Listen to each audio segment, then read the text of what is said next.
안녕하세요. 이웃집 한의사 정윤석입니다. 저번 영상에서 피부 질환이 있는 분들이 절대 먹으면 안 되는 음식들을 제가 얘기했죠. 오늘 얘기할 부분은 한식 중에서도 좀 더 피부에 도움이 되는 음식과 피부에 좋은 한식도 어떻게 조리해서 먹는 게 좋은지, 그리고 육고기와 해산물은 누가 어떤 방식으로 조리해서 먹는 게 좋은지에 대해 알려드리려고 합니다. 이 영상 역시 제 환자분들이 꼭 낫길 바라는 마음에 영상을 찍었습니다. 꼭 식단 잘 지켜서 피부 가려움, 따가움으로부터 벗어나길 진심으로 바랍니다. 한식이 피부에 좋지만 당연히 한식을 요리할 때 과도하게 기름을 쓰는 음식이나 밀가루를 이용한 음식은 별로 좋지가 않겠죠. 예를 들어 재료는 한식이지만 튀김, 파전, 볶음밥, 그 외에도 기름을 많이 이용하는 한식은 안 드시는 게 좋습니다. 집에서 기름을 조금 써서 요리해서 먹을 때도 마트에서 저렴하게 파는 카놀라유, 포도씨유 이런 것보다는 올리브유처럼 좀 더 비싸면서 좋은 기름을 이용해서 쓰는 게 좋습니다. 다만 이런 기름을 이용해서 요리할 때도 아까 말했듯이 야채를 가볍게 볶을 때만 이용해야지 아주 고온에서 기름을 많이 써서 요리하는 거는 올리브유라도 별로 추천드리지 않습니다. 그리고 올리브유를 볶을 때도 쓰지만 샐러드 먹을 때 뿌려 먹는 것도 추천드립니다. 그래서 사실 이왕이면 야채를 이용한 요리를 할 때도 기름에 이렇게 볶는 것보다도 삶거나 찌는 방식으로 요리해서 먹는 게 제일 좋습니다. 제가 피부 환자분들께 배달 음식을 추천드리지 않는 이유 중에 하나가 바로 이 기름 때문입니다. 배달 음식은 아무래도 맛은 있으면서 원가가 낮아야 이익이 많이 생기죠. 저렴한 기름을 쓰더라도 맛만 있으면 고객은 만족하기 때문입니다. 내가 주문한 배달 식당이 어떤 기름을 쓰는지 모르기 때문에 피부 환자분들이 조심해야 한다는 거죠. 요즘 배달 음식은 기름을 이용한 게 정말 많기 때문에 특히 배달 음식 중에서도 기름이 많이 들어간 튀김이나 볶은 음식들은 별로 추천드리지 않습니다.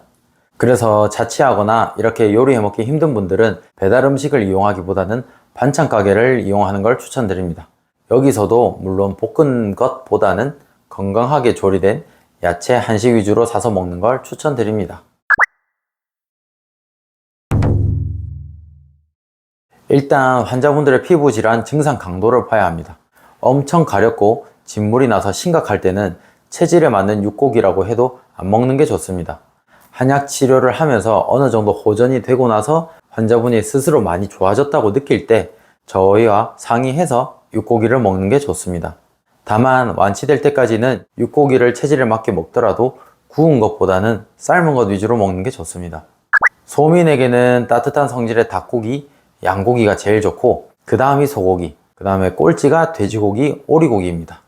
돼지고기는 성질이 차갑기 때문에 소민 피부 질환 분들께 완치가 될 때까지는 웬만하면 먹지 말라고 합니다. 특히 삼겹살처럼 구워 먹거나 튀기기까지 한 탕수육은 절대 드시면 안 됩니다. 만약 소민이 두드러기나 아토피가 있는데 삼겹살, 탕수육 먹으면 피부가 더 뒤집어질 각오를 하고 드셔야 합니다. 소민이 피부가 많이 좋아졌을 때는 닭고기를 먹어도 되지만 치킨은 좋지 않고 삼계탕, 백숙처럼 삶아서 먹는 것을 추천드립니다. 그리고 소양인에게는 시원한 성질의 돼지고기, 오리고기가 1등으로 제일 좋고 그 다음이 소고기, 꼴찌가 닭고기, 양고기입니다. 특히 치킨 같은 경우는 따뜻한 성질의 닭고기를 기름에 튀기기까지 했으니 소양인 피부 환자가 치킨을 먹는다는 건 불난데 기름을 붓는 거랑 똑같습니다. 어느 정도 피부가 많이 호전된 소양인은 고기를 좀 드셔도 되는데요. 대략 본인 생각에 한 70% 정도 좋아졌다고 느낄 때 아까 말했듯이 돼지고기, 오리고기를 삶은 걸로 먹어야 합니다. 수육, 족발, 보쌈 등이 좋고 비계는 좀 빼고 살코기 위주로 먹는 게 좋습니다.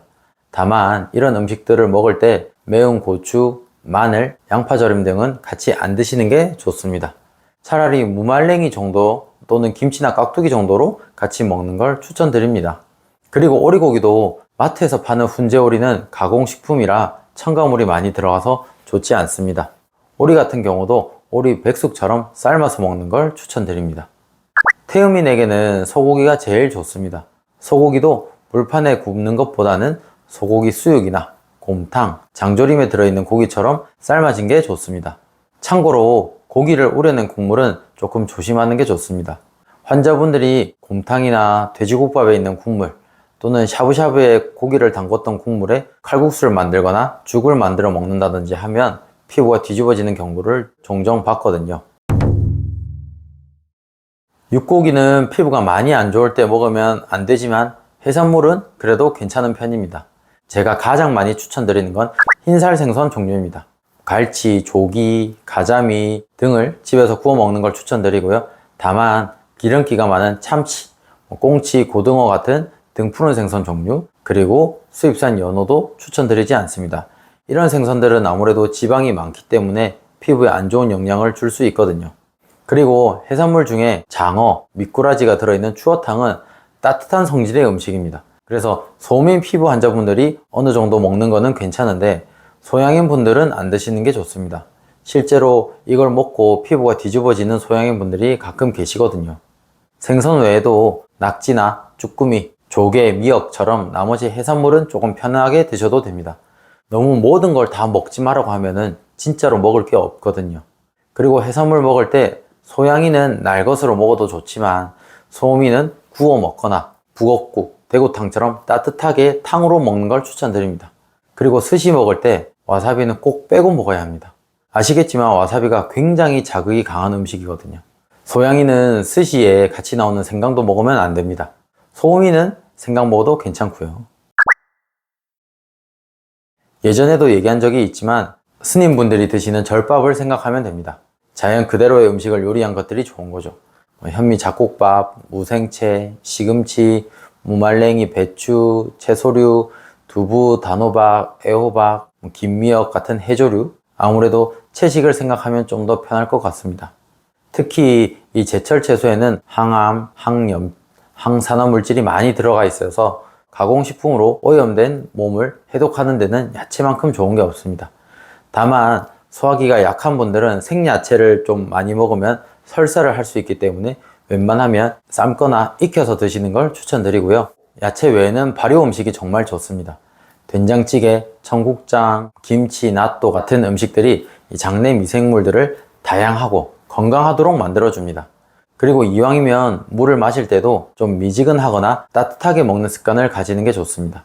몸에 열이 많은 사람이라 하더라도 따뜻하게 물을 마신다면 소화기가 튼튼해지고 혈액순환 잘 되는데도 도움을 주기 때문이죠. 환자분들이 처음에 피부가 엄청 안 좋아 있을 때는 식단도 처음엔 엄청 잘 지킵니다.